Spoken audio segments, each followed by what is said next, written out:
I made up a song I'll get to a little later. Trump is on fire. He's setting the liberals on fire. Children of the liar. I'm going to sing that for you as we move forward. There's a lot of talk about the justice system, about how bad the police are treating black Americans, locking up our own, and all kinds of talk. I have with me James Forman Jr.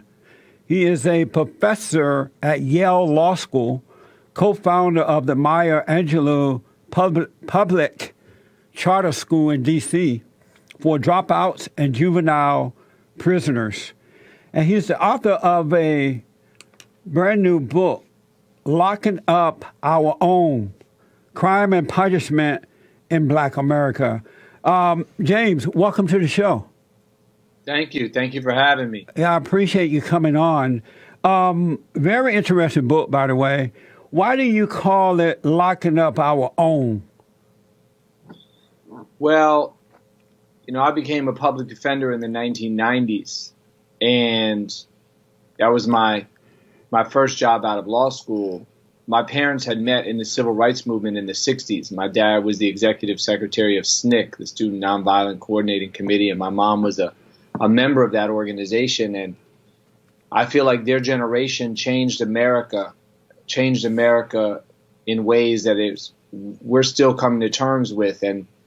And they made me have opportunities that were really unheard of for, you know, African-American man of my father's generation. They were an interracial couple. My dad is black and my mom is white. And those marriages were illegal in many states in the 60s when they got together. So their generation changed so much, and they made it possible for me to have all these incredible opportunities that I had in my lifetime, going to Yale Law School, clerking on the Supreme Court. At the same time, when I looked around, even back then in the 90s, I could see a lot of ways in which a lot of my brothers and sisters were not succeeding in the same way, and were not able to take advantage of some of the benefits that generation's struggle had made possible. The criminal justice system really was the area where I started to focus. When I was in law school, I read a report by a group called the Sentencing Project, showing that 1 in 4 young black men was under criminal justice supervision. And around that same time, the United States also achieved a status that we still have today, which is that we became the world's largest jailer. We passed Russia and South Africa, which had been number 1 and number 2 on the list. And so, also working as a law clerk, I also started to see all these injustices. I saw a lot of unfair trials that I felt like were unfair. And I decided I wanted to be a public defender to try to fight that. When I got to Washington, D.C., the story got more complicated for me, because in D.C. we have a criminal system that has a lot of African-American representation. Yeah. We have a majority black city council. We have a majority black police force. We had a black police chief at the time, black mayors. When you go to court in D.C., it's not uncommon back then, especially. It's changed a little bit, but it was not uncommon sometimes to be in a courtroom where almost all of the personnel, judges, bailiffs, court reporters, defense attorney, were African American. And yet, and still, the criminal justice system that we had was, I thought, harsh and unforgiving in a lot of the same ways that it is around the nation. And so I started asking myself this question, which is the title of the book, you know, which you asked me.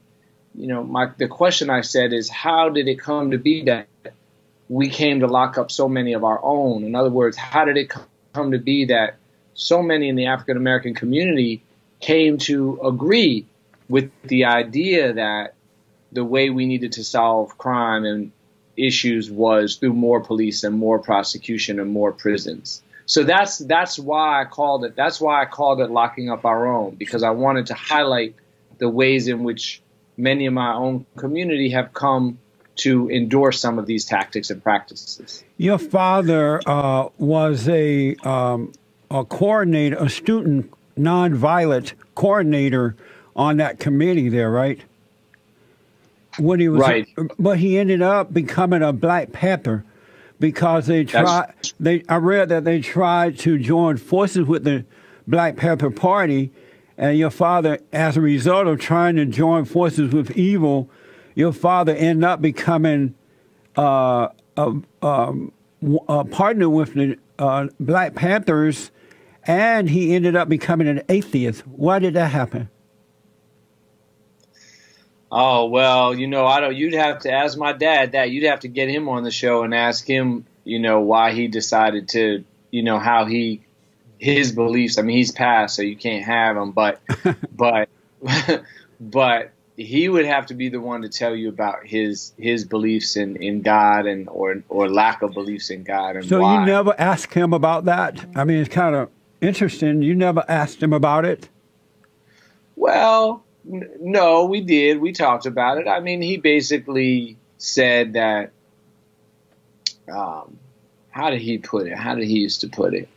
He would say, I'm trying to capture his words right. One reason I say you have to ask him is that I don't want to misquote him, especially after he's gone and can't correct a record. But I think he basically said that he was a scientist. His mind, he liked to have a scientific approach to answering questions. And in his mind, the scientific approach led him to the conclusion that, there was no afterlife and there was no creator. That was his viewpoint. But to be honest, I'll tell you, we didn't spend a ton of time talking about it. I mean, he told me about it once or twice, but one of the reasons why I'm having a little trouble remembering some of the details is it was just like, it was who he was. You know how if you know somebody, especially if they're your parent, and they just are a particular way, then it's almost like you just accept it as a fact of life. Are you a Christian?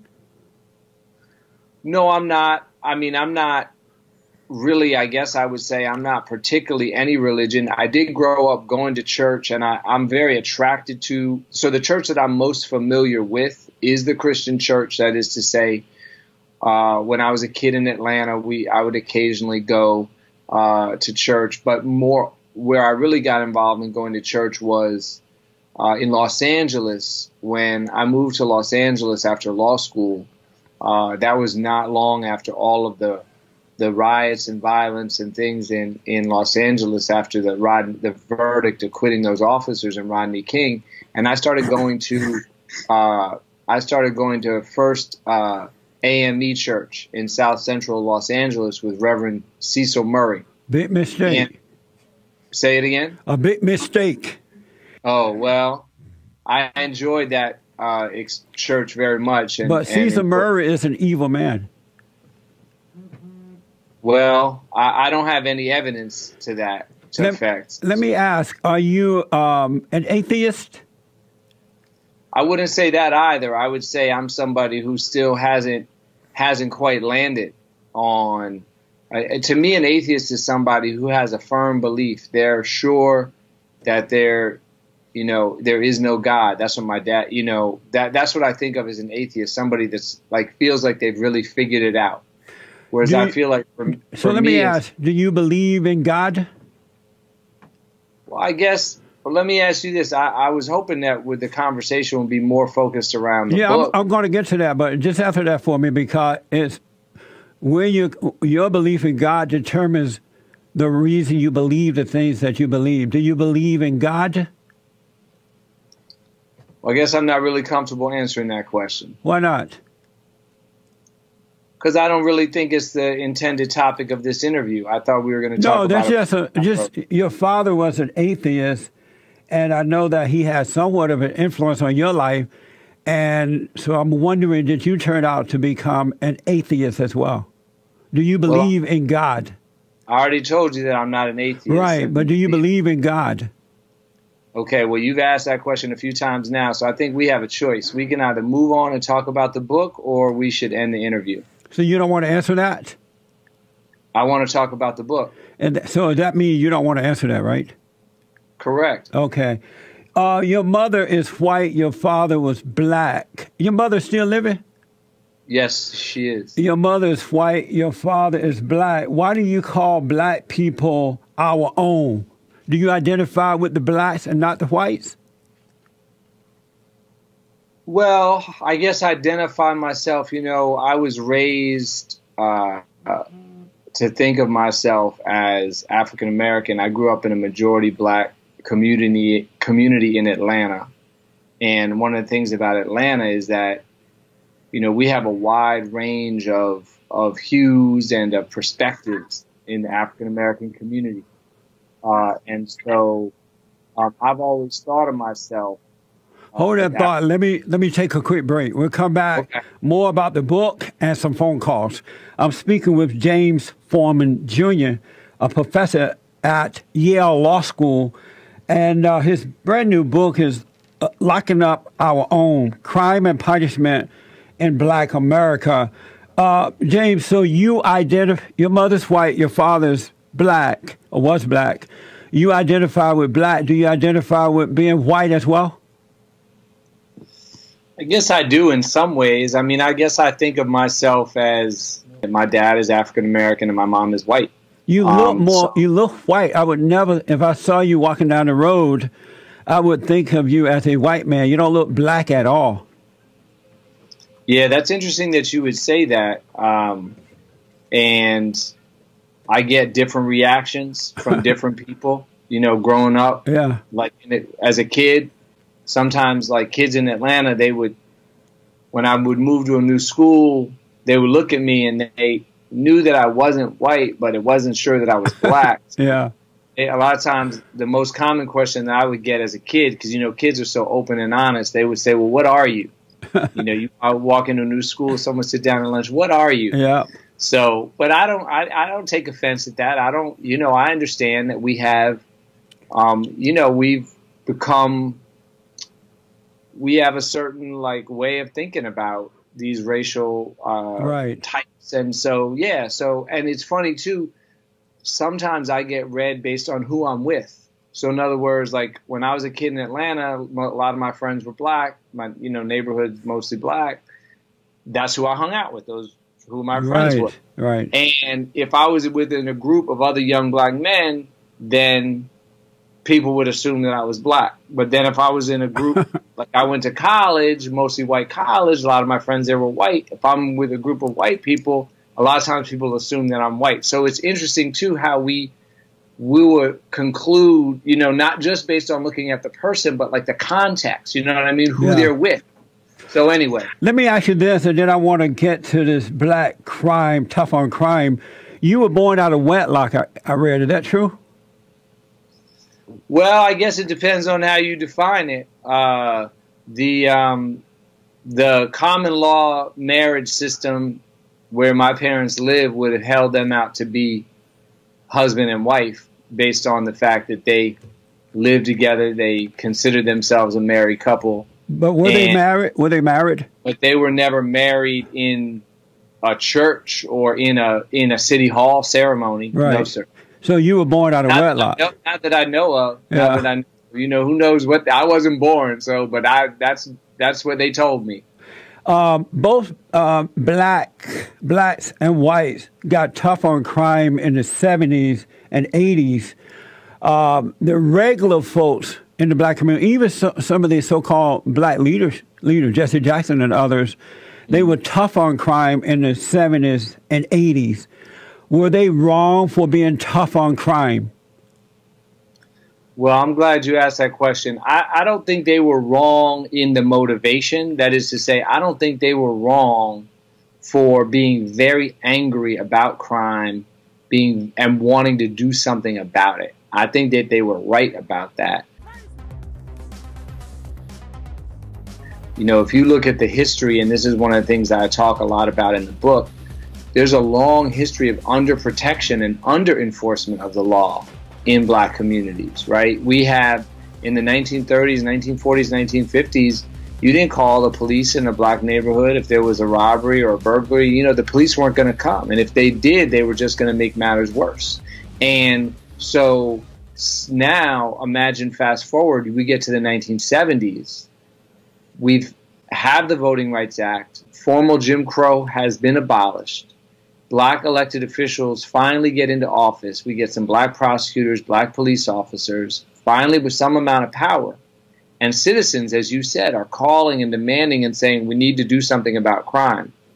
And so I think it was right to want to take a stance. I think that many of the choices that they made ended up being counterproductive. That is to say, many of the solutions they ended up endorsing ended up creating more harm than good. Or maybe here's another way of thinking about it. There were other ways of thinking about going and solving the problem other than passing tougher and tougher laws with longer and longer penalties that resulted in more and more people going to prison. Is it bad that so many black criminals are incarcerated? I hear a lot of liberals complaining that the jails are overcrowded with black men and women, and now they want to let them out without serving their time. Is it bad or is it wrong that so many black criminals are incarcerated?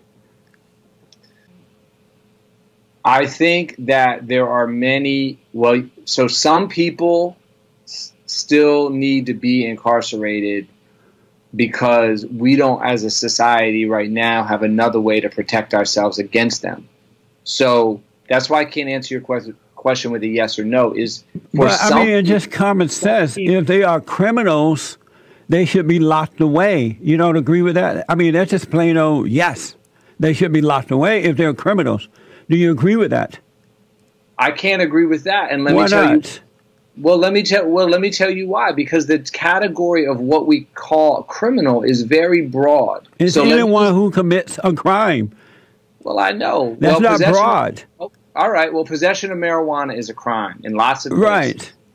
And I don't believe that you should be in prison for possession of marijuana. So those criminals, let's just start with them. If your question to me is it wrong that so many black people are in prison and jail who have been convicted of the crime of possession of marijuana, my answer to you is yes, that would be wrong. Why? Now, if they broke the law concerning marijuana and they have committed a crime, why shouldn't they be in jail? Well, we don't put everybody in jail who commits a crime. That's not the question, though. If they have broken the law concerning marijuana, why shouldn't they be in jail? Because that's, in my opinion, that's not a crime which should But if it's a law, it is a crime. If they have broken that law where it's illegal to be caught with marijuana, whatever the law says about marijuana, and you break the law, why shouldn't they be in jail? Here, I'll give you another example. Jaywalking. Jaywalking is a violation of the law. It is a violation of the law to cross the street against the light. You have broken the law if you do that. I do not believe that you should go to jail for doing that because I think that that is a punishment that is too grave and too harsh for the level of the harm that the crime could cause. But you don't go to jail for jaywalking. You go to jail for marijuana, but not for jaywalking. You get a ticket. We make a choice. We make a choice. Not everybody goes to jail for marijuana. In fact, most people don't. Most people don't go to jail, which is why the people that do go, I don't think that they should either. What causes blacks to commit so much crime, not only on themselves, but on white Americans and others as well? What is causing them to act this way? It wasn't like this prior to the civil rights movement. What has happened to them that they're committing so much crime? Well, I don't think it's true when you say that it wasn't like this prior to the civil rights movement. In other words, we've always had a problem in this country across races of rates of crime. You're right that there was an increase in the 1960s and in the decades to follow. Well, we didn't have this happen. I grew up under the Jim Crow laws down in Alabama, and black people were not brainwashed, dumbed down, and demoralized. They were not committing crimes like this. I know that it started with them when they went up north to Chicago and other places, to this, the big cities. But what happened to their character that even today, when they can move about, do whatever they want, they're still just killing each other, attacking and robbing and killing white people. And no one in the black community seemed to care or do anything to stop them from doing it. Even Barack Obama, if he did anything, he created an environment where they can freely do it now and blame it on the white man. What happened to them that they lost that sense of moral character? Well, let me say I disagree with one of the points you made, and I think it's really important. You said that nobody in the black community stands up to this. I actually think that's wrong, and my book is, in a lot of ways, proof of why that's wrong. When you read this book, you will read 40 years of African-American leadership saying, we care about crime. We want to stop crime. We think crime is a problem. But they're lying. They don't care. I mean, anytime they continue, we saw the so-called civil rights leaders. We saw Barack Obama, who was the president of the United States of America. And instead of encouraging blacks to get married and have families, instead of going in there and cleaning up the black-on-black violence, getting the gang members out of the community, he's blaming it on racism, which doesn't exist and has never existed. So it's going to take the white savior, Donald Trump, to go in and clean up the black-on-black violence. Did you just say that racism doesn't exist and has never existed? Right. Did you just say? Okay. So I really couldn't disagree with you more on that point. Racism has always existed in this country. No. Racism is the basis for slavery. No. You do not have a system in which a group of people is enslaved, is worked, is beaten, is raped, is castrated because of the color of their skin or the profit of somebody else. You do not have such a system and allow it to exist in a country for hundreds of years. We've had slavery in this country for longer than we didn't have slavery. It wasn't because of color. You do allow that to happen. James, let me ask. There were black people in this country who owned slaves as well. Was that racism? Yes. That was black-on-black racism? No, the legal structure, which allowed for a group of people to be held in bondage against their will and worked in cases to death without pay. James, in Africa, blacks are enslaved right now by other blacks. In Muslim countries, some Muslim countries, blacks are enslaved by Muslims. Is that racism? Okay. No, you are right. You are right. There is slavery around the world. I'm talking about American slavery. No, but is that racism though? When when blacks hold them in slavery, is that racism in Africa? No, those are different motivations. What? But what supported American slavery was racism and economic greed. Those were the motivations. That's wrong. You're wrong about that. And in America, isn't it true that America ended slavery in this country? Well, we ended it with a civil war. But I know, but wasn't it white people who ended slavery in America? It was white people and black people who fought to end slavery. But white people were leading the way to end the slavery, right? Sure, there were a ton of white abolitionists. Right, and so if it was racism, why would white people participate in ending slavery? You would think that they would want the people of color enslaved. Well, not everybody bought into that ideology. Racism also is what supported and sustained Jim Crow, and yet you have That's not true. It was the government. It wasn't white people. But let me ask, if black Americans were a moral people, let's say that they had good fathers and mothers married together and guiding their children in the right way to go, would if they were moral people, raised right, love was right, would they be killing each other and other people in the manner that they're doing today? Or would their community be safer? They would have jobs and businesses happening if they were a moral people? I don't think that a race, you can generalize about a race of people and call them a moral people or an immoral people. But I'm asking you, though, if they were moral, would we see the destruction that we see? I'm telling you, I can't engage with that question, because any sentence that says white people are a moral or immoral people, or black people are a moral or immoral people, that's a nonsensical, illogical statement to me. Why is that? Because a group of people that we define by their race doesn't have a morality or lack of morality. Individual people, individuals, have different levels of morality and follow different moral codes and are influenced by different conditions, family conditions, environmental conditions. That's not true. Let me ask, was America immoral? I'm sorry? Was America immoral for enslaving black people? I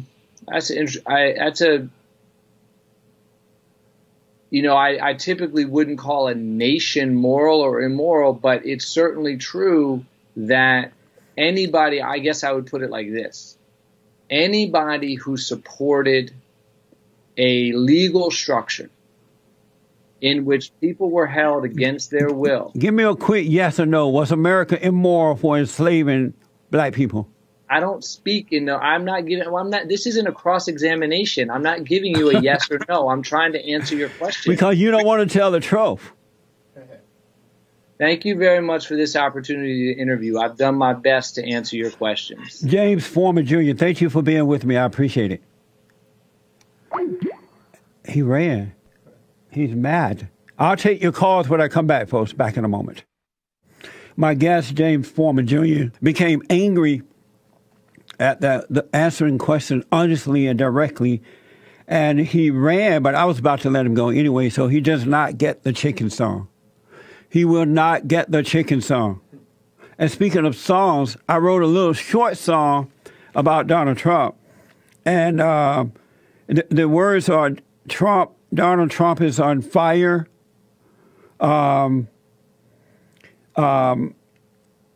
Trump is setting the liberal. How did my song go? Donald Trump is on fire. He's on fire. Setting the children of the liar on fire. It's the liberal children of the liar that Donald Trump is setting on fire. He's on fire. And I'm loving it. Welcome back. 888-7753-773. 888-77-JESSE. Let it be known. Let it be heard. Let it be said. James Forman Jr. became angry and ran. Just for the record.